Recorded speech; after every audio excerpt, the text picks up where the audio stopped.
ഇറാന്റെ കൂടുതൽ സമ്മർദ്ദം ചെലുത്തുന്നതിലൂടെ തന്നെ ആനന്ദം കണ്ടെത്തുകയാണ് യുഎസ് പ്രസിഡന്റ് ഡൊണാൾഡ് ട്രംപ്. ഹോർമൂസിലൂടെ തന്നെ ഒരൊറ്റ കപ്പൽ പോലും കടത്തിവിടില്ല എന്ന വാശിയിലായിരുന്നു ട്രംപ്.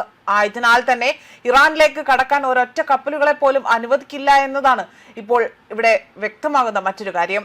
കാരണം കഴിഞ്ഞ ദിവസങ്ങളിലായിരുന്നു ട്രംപ് ആകട്ടെ കപ്പലുകൾക്ക് ഉപരോധം ഏർപ്പെടുത്തിയത്. ഇതോടുകൂടി തന്നെ കാര്യങ്ങൾ കൂടുതൽ സങ്കീർണമാകുകയും അവിടെ നിന്ന് 10 കപ്പലുകൾ അടക്കം വിജയകരമായി തന്നെ ഇറാനിലേക്ക് പ്രവേശിക്കാൻ പോലും അനുവദിക്കാതെ അവിടെ വിജയകരമായി തിരിച്ചുവിട്ടു എന്ന അവകാശവാദമാണ് ഇപ്പോൾ നടത്തിയിരിക്കുന്നത്.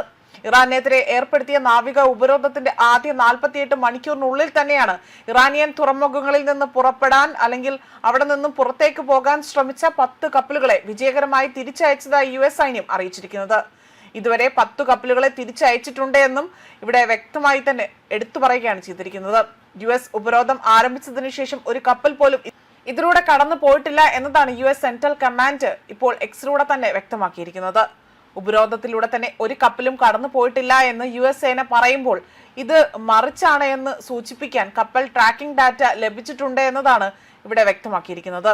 അതേപോലെ ചൊവ്വാഴ്ച ട്രാക്കിംഗ് ഡാറ്റ അനുസരിച്ചുകൊണ്ട് ഇറാനിയൻ തുറമുഖങ്ങളിൽ നിന്ന് പുറപ്പെട്ട കുറഞ്ഞത് 3 കപ്പലുകളെങ്കിൽ പോലും ഹോർമൂസ് കടലെടുക്ക് കടന്നു പോയിട്ടുണ്ട് എന്നും എന്നാൽ പിന്നീട് ചില കപ്പലുകൾക്ക് പിന്മാറേണ്ടി വന്നിട്ടുണ്ട് എന്നും വ്യക്തമാക്കുന്നുണ്ട്. ഇതിനിടെ തന്നെ ഒരു ഇറാനിയൻ കപ്പൽ അവിടെ ഉപരോധം മറികടക്കാൻ ശ്രമിച്ചതായും ഇതിനെ യുഎസ് മിസൈൽ ഡിസ്ട്രോയർ ഉപയോഗിച്ചുകൊണ്ട് തന്നെ വഴി തിരിച്ചുവിട്ടതായി തന്നെ സൈന്യം അറിയിച്ചിരിക്കുകയാണ്. ബന്ദർ അബ്ബാസിൽ നിന്ന് പുറപ്പെട്ട ഇറാനിയൻ പതാകയേന്തിയ ചരക്ക് കപ്പൽ ഹോർമൂസ് കടലെടുക്ക് കടന്ന ഇറാനിയൻ തീരദേശത്തോടുകൂടി തന്നെ സഞ്ചരിച്ച് അവിടെ അമേരിക്കൻ ഉപരോധം മറികടക്കാൻ ശ്രമിച്ചതായും അതേപോലെ തന്നെ ഗ്രനൈഡ് മിസൈൽ ഡിസ്ട്രോയർ അത് ഉപയോഗിച്ചുകൊണ്ട് തന്നെ കപ്പലിനെ വിജയകരമായി തന്നെ വഴിതിരിച്ചു വിടാൻ തങ്ങൾക്ക് സാധിച്ചതായും തന്നെ ഇവിടെ യുഎസ് വ്യക്തമാക്കുകയാണ്. അതിപ്പോൾ ഇറാനിലേക്ക് തന്നെ തിരികെ പോകുന്നതായും ഇവർ പറയുന്നു. കഴിഞ്ഞ ദിവസം അമേരിക്കൻ ഉപരോധം ആരംഭിച്ചതു മുതൽ തന്നെ ഇതുവരെ 10 കപ്പലുകളാണ് തിരിച്ചയക്കപ്പെട്ടതെന്നും ആരും ഉപരോധം മറികടന്നിട്ടില്ല എന്നും യുഎസ് സെൻട്രൽ കമാൻഡാണ് പ്രസ്താവനയിലൂടെ അറിയിക്കുന്നത്.